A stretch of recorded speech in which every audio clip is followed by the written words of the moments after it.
Selamat siang Bapak Ibu Dewan Juri yang saya hormati. Terima kasih atas kesempatan yang telah diberikan kepada saya hari ini. Sebelumnya saya Nadarta Mevia dari Universitas Merdeka Malang sebagai pembicara satu pada tim pemerintah tertutup akan menyampaikan argumentasi penutup. Seperti yang sudah dipaparkan oleh tim pemerintah terbuka bahwasanya dalam konteks pendidikan diperlukan adanya penyesuaian terhadap anggaran pemerintah. Sektor pendidikan harus melakukan penyesuaian terhadap anggaran yang dimiliki karena diasumsikan bahwa pemerintah memiliki sumber dana yang terbatas. Dalam masa pandemik seperti saat ini, kita perlu melakukan penyesuaian terhadap anggaran pengeluaran pemerintah, termasuk anggaran belanja dan subsidi karena kondisi pandemik. Pemerintah telah memberikan laptop, telepon seluler kepada guru maupun murid agar proses pembelajaran secara daring dapat berlangsung.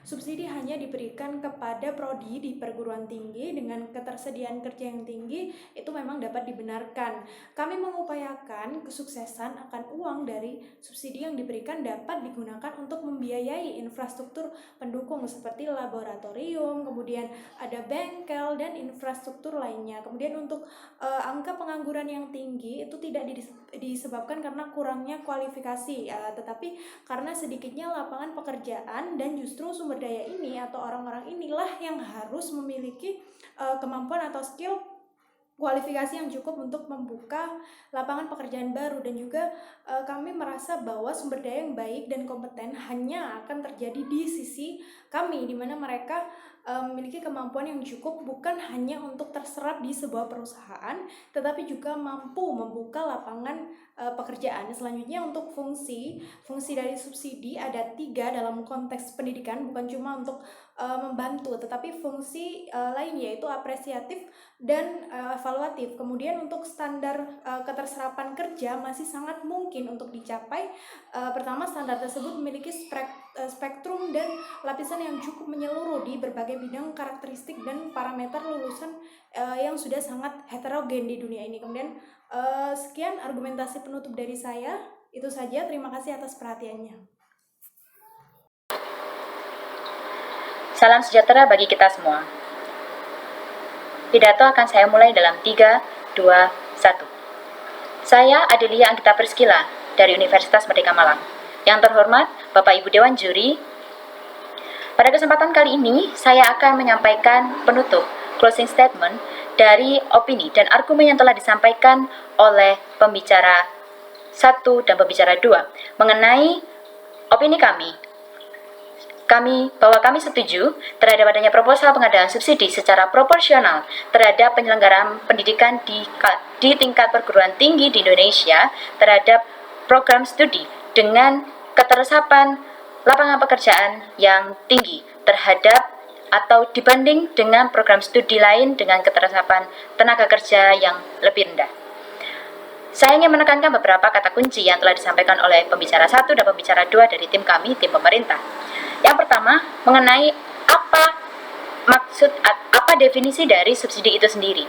Bahwa perlu kami tekankan, definisi subsidi bukan berbicara mengenai iya atau tidak, bukan berbicara mengenai akan diberikan sejumlah bantuan atau tidak diberikan, tapi subsidi berbicara mengenai 3 fungsi yang telah disampaikan oleh pemateri pembicara kedua kami.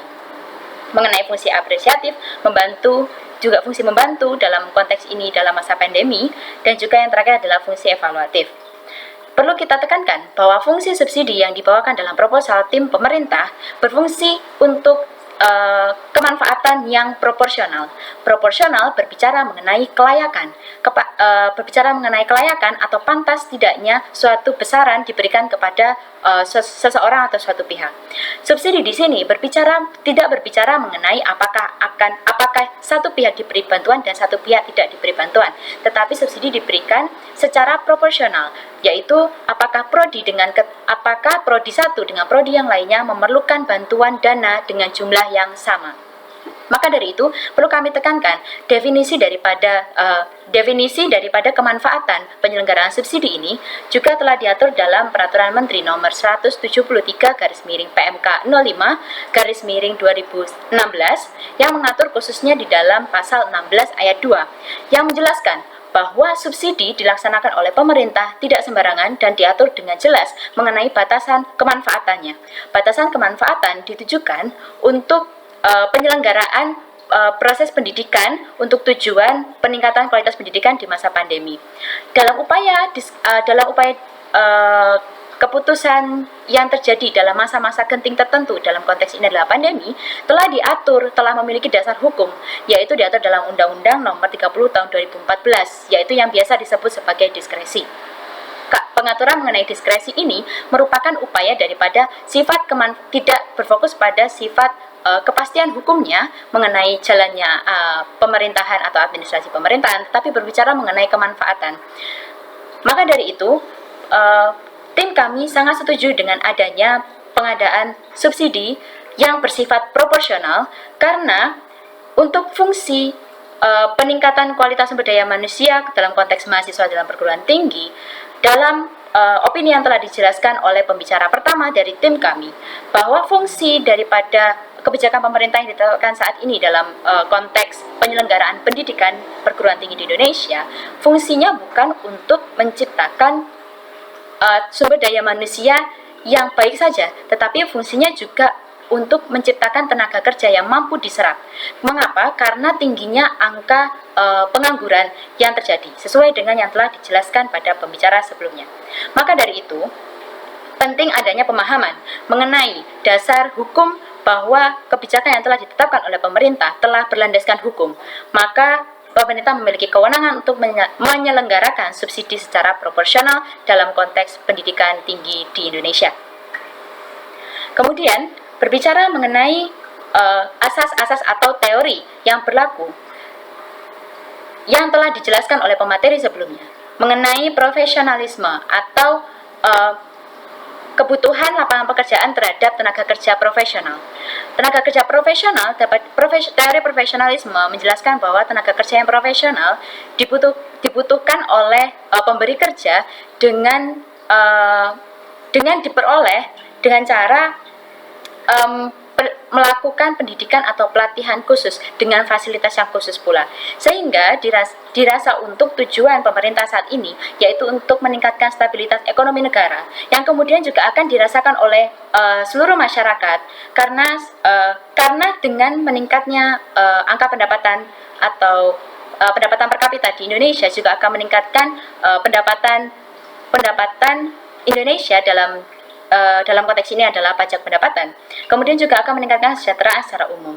Jadi sangat tidak relevan dengan pernyataan dari tim oposisi bahwa menyatakan adanya subsidi secara proporsional ini mengesampingkan atau menganaktirikan daripada jurusan-jurusan atau prodi yang sepi peminat, yang tidak banyak diminati oleh calon mahasiswa. Hal ini dapat berakibat pada kesalahan pemahaman yang berakibat fatal bahwa akan menghambat perkembangan laju perekonomian Indonesia dalam konteks pemulihan di era pandemi. Perlu saya tekankan sekali lagi bahwa subsidi tidak berbicara mengenai subsidi berbeda dengan anggaran tahunan. Ketika kita berbicara mengenai subsidi, itu adalah bantuan yang ditetapkan dalam kondisi tertentu terhadap pihak-pihak tertentu yang dirasa membutuhkan untuk peningkatan kualitas. Sedangkan opini yang diberikan oleh tim oposisi lebih condong berbicara seolah-olah subsidi adalah anggaran yang ditetapkan setiap tahun. Itu merupakan kesalahan berpikir yang sangat fatal yang menyebabkan analisis selanjutnya akan juga kurang relevan. Bagaimana menilai subsidi itu kemudian dapat berdampak bagi masyarakat. Sehingga kami perlu tekankan mengenai fungsi daripada subsidi itu sendiri dan definisi daripada proporsional, bahwa proposal yang diajukan oleh tim pemerintah merupakan solusi yang tepat untuk konteks kondisi peningkatan dan upaya stabilitas ekonomi di Indonesia dengan cara meningkatkan kualitas sumber daya manusia, dalam hal ini adalah calon-calon tenaga kerja melalui mahasiswa perguruan tinggi di Indonesia yang kemudian akan terserap dalam lapangan kerja yang ada, untuk kemudian meningkatkan pendapatan negara untuk kesejahteraan bersama. Demikian dari saya. Apabila ada kekurangan, saya mohon maaf. Terima kasih atas perhatian Bapak Ibu Dewan Juri yang terhormat. Terima kasih.